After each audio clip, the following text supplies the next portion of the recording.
Okay, I've had a few people ask me this, so I'm gonna try to do this.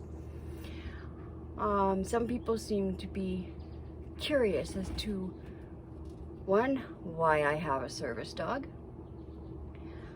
and how I got said service dog.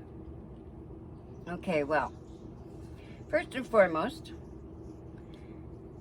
I'm 52, I'll be 53 this month. Never lied about my age, never found the reason to, so don't ask me, I just say it. And believe me, I look and feel it. But anyways, I have several medical issues that we're not even 100% sure as to if that's all my issues or if there's many more or fewer. I don't have a doctor, and I'm trying to find one to get some of the more succinct testing done, so to speak. But anyways, I have a lot of medical issues such as fibromyalgia, chronic fatigue, complex PTSD from childhood trauma thanks to the 29 plus foster homes and adoptive craps that didn't work and so on and so forth. Didn't have the best childhood, so be it. Not everybody does. Most people don't, in fact. But anyways, I have a tendency to pass out with no warning, which is very rare, but it does happen. In fact, it happened this past weekend. I fell and then just sort of went out of it. And I was gonzoed for about two hours. Didn't know which end was up. So that's one of the reasons I need a service dog, because if it happens when I'm away from home and alone, I need that stability and that grounding factor that a service dog can give a person. Hold on a moment. This is my little girl right now as we're speaking, peeking through, because I'm sitting out on my back deck, because I will not and do not smoke in my home. I wish I didn't smoke, but that's besides the point. Anyways, I have fibromyalgia, chronic fatigue, complex PTSD. I'm now having my blood pressure go from as low as it possibly can without being unconscious to spiking up to way too high for somebody of my age. I've had my heart rate going from 45 and shooting up to 154 for no reason. I'll be in the same position for over an hour and it'll happen, which is fine. I mean, that's part of why I've got Stella, because she, believe it or not, will alert on her own. I never taught her. She does this on her own. She alerts when my blood pressure and heart rate go up. She also has, on her own, alerted to migraines and has been able to give me as much of it as a 3-hour warning of a migraine coming, which for migraine sufferers can be basically the time of whether or not you end up in emergency or not, because if you can get it before it gets even to a headache, you don't have to worry about it. I also have severe anxiety and panic attacks, which are also not very good. So Stella is considered a multi-purpose service dog. She is a PTSD and medical alert service dog. Now, how I got her, I had contacted every company I could find online in North America, US and Canada, asking for one, how to do it, who to go through, what it cost, all of that. Nobody even bothered to contact me except for one place, and they said flat out they do not do PTSD service dogs unless it is for first responders or military. I am neither. So that sort of quelled it for me, or so I thought. Well, looking on Facebook one day, I came across, believe it or not, a new service dog company or trainer, or one I'd never heard of, and he's fairly new. He's had several service dogs himself, but and he just so happened to be less than 10 minutes away from my home, which absolutely gobsmacked me because I didn't even know that BC had any places that you could get service dogs. So I contacted him, found out what it would cost. My husband had been out of work for a couple of years. He'd been off because he'd had both knees replaced and heart surgery. And he had retired. He had been driving the city buses for 20 plus years, 25 years or so. And he had retired after his second knee replacement.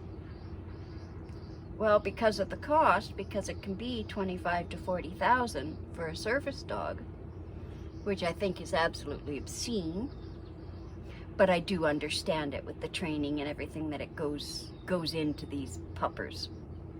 Anyways, I contacted him, found out what it would cost. We crunched the numbers and couldn't do it because I was no longer working. I'd gone off of work after my father had passed. It triggered my PTSD bad when my father passed. My birth father, who I'd met when I was 19, but that's another story. Anyways, so my husband came back to work, or went back to work, for 2 more years, specifically to pay for Stella. And I could never, ever, ever, in a million years, ever thank him enough. Because even when I'm out of it, supposedly I'm asking for her, so that's a good thing. So I always have that stability of having that extra security, so I'm not as agoraphobic, because I had gotten to the point where I was no longer leaving the house by myself. My PTSD had gotten so bad that I just didn't feel safe even going to the corner store any longer. So, thankfully now with Stella, I'm never alone. I can't even take a piss alone. Which is actually pretty funny. But, so, I contacted my trainer. He got a hold of a breeder on the mainland, because I'm on an island. So I contacted the breeder, put my name in for a male for the next litter on a Monday. I spoke to her Monday. I get a call Wednesday asking if I would take a girl and a little bit older. And I said, well, how much older? And they said 10. I'm thinking 10 months. Okay? She was 10 weeks. So I said, sure. Because the man that she was intended to go for had a major medical issue and he couldn't take her at that moment.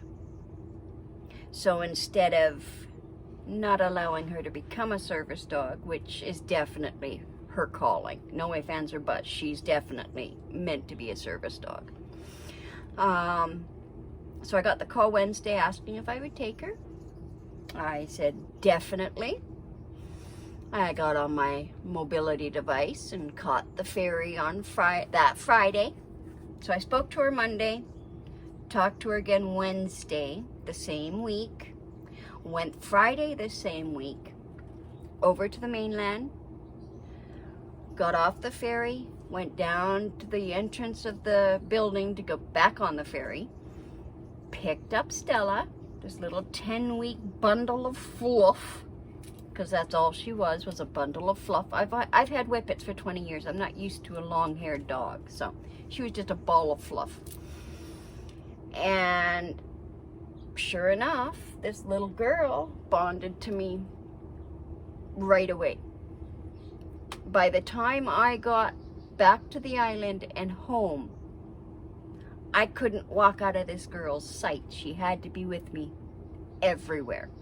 which is what you want for a service dog. So that's when I started. We started with the basic obedience, the sits, her stays. She's not too good at those still, even though she's 3. She is very high strung still. She's still very much a puppy, and she has her bad days, but she also has very, very many good days. And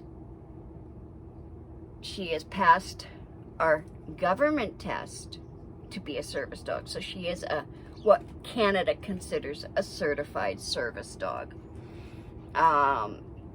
She's passed the government test. She just hasn't passed the company test, which will be sometime this year. Which, now that restrictions are opening up again, class starts again next week. Thank God. So I can get her better at her longer stays, because that's the only issue I'm having really with her, is when I tell her down, because she alerts so often and my blood pressure and heart rate change so often, and my anxiety, that she's always getting up to check on me. Always. Like every couple of minutes she's over to me, even in the house, even when she doesn't have her vest on and she's just supposed to be a dog. She is always, always, always checking on me. She's never away from me for more than 2 or 3 minutes, and then she's back to check on me. And that's what a service dog is supposed to do. Now, will I ever get another service dog? God willing, I will never be without one. Because the difference she has made in my life is night and day. She makes me feel safe enough to leave the home alone. She makes me feel secure enough that if I pass out and come to, that she's going to be there to help keep me where I need to be mentally. Because even when I'm zoned out and I'm staring into space disassociated, she comes up and she gets right up like I'm talking. There's no personal space. She's in my face and she starts licking to try and bring me back to me, so that I'm not as a disassociating for as long. So it does make a huge difference. Now, would I recommend people with childhood trauma and such to get a service dog? Heck yeah. If you are able to, definitely. The difference they make, the secure feelings they can bring to you, so that you're not always feeling so anxious, is a huge thing. And I don't think people realize what these 4-legged things can do for people. My major issue is the dimwits out there that even when the dogs have vests on with great big, like 2x3 or 3x4, whatever size patches you have that says no touch, no talk, no eye contact, they come up and they still figure that it's okay to pet because it's a dog. Well, the thing is that because people do that, the dogs get distracted. Okay? The kissy sounds, the oh, puppy, puppy, puppy, and the oh, what a pretty dog, or can I pet your dog, or here, come here, puppy. All of those craps you hear when people see dogs, because most people like dogs. Most people have a dog or a cat. Those are the issues that I'm having. I went out with another handler that I know that's in our group, and we just went to take our dogs out and to get out together for a little bit. And we went to McDonald's to get our dogs an ice cream as a treat. Very hot day. It was during the heat wave last week. And I had some guy come up behind me. Mind you, okay, I'm in my wheelchair. I'm not always in it, but a lot of the time I am, because I can't walk far. My back's also, I've got spinal stenosis and all the other fun stuff with my spine. this guy had to be at least in his 70s, so he should have known better. Came up behind me and started petting Stella. The issue is doing that distracted her from letting me know that a migraine was hitting. So, people, when you see a service dog and a handler, do them and you a favor. If you want to pet them, ask the handler. Do not call to the dog. Do not try to pet the dog. Do not make kissy dog sounds. Do not slap your leg. Do not yell out, "Oh, puppy, puppy, look at that doggy," and laughing at the boots that they may wear to protect their feet from glass or heat or anything else. Distracting what we consider medical equipment and what everybody sees as a dog can cause a handler their lives. Because if I pass out and I hit something sharp, it could kill me. If another handler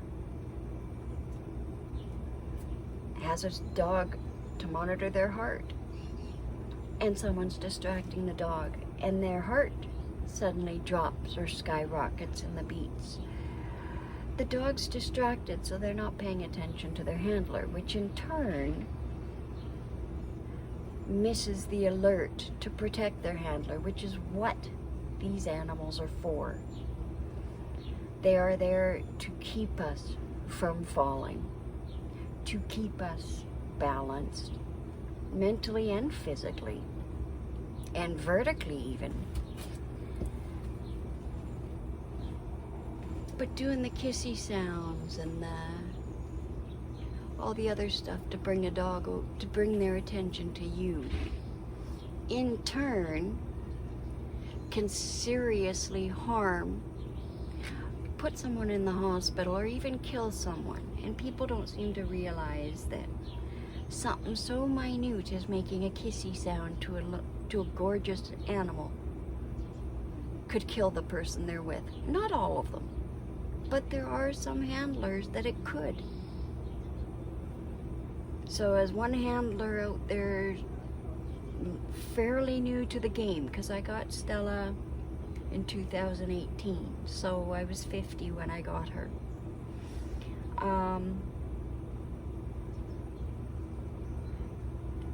It would be devastating for the dogs to lose their handlers, and for the handlers to lose their dogs before they need to. So please, people, that's one thing I am asking. If you watch this video, if you do see a service dog in a vest, do not approach the dog. Speak to the handler if they seem open to it, but please do not distract their dogs. Do not distract the one piece of medical equipment that is allowing them to be human again, that is allowing them to be out in the world again, that is allowing them to go grocery shopping or clothes shopping or out for coffee or a meal. Distracting them could seriously do some major harm, and I don't think a lot of people realize it. And if it's one thing I can try to ask people is to please be aware that you can hurt someone seriously by distracting their medical equipment. And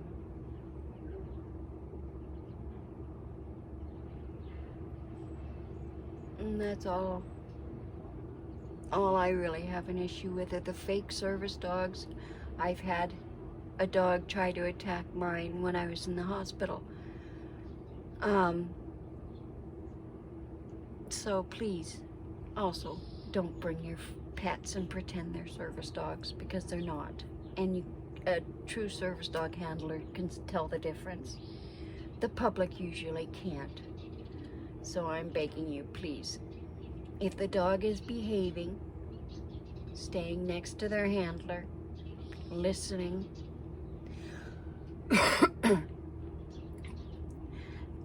then they're usually legit. If they're lunging and sniffing and pulling and wandering around and not looking at the person they're with and not paying attention and not doing what they're supposed to be, then usually those are fakes. So please, as a true service dog handler, try to stop the fakes out there without harming anybody. And anybody has questions about Stella, just ask. I will try to make a video and answer. I'm fairly new to this, so try to be patient. I'm still learning all this YouTube stuff and how to make videos and what people want to hear and see. So God bless. Take care.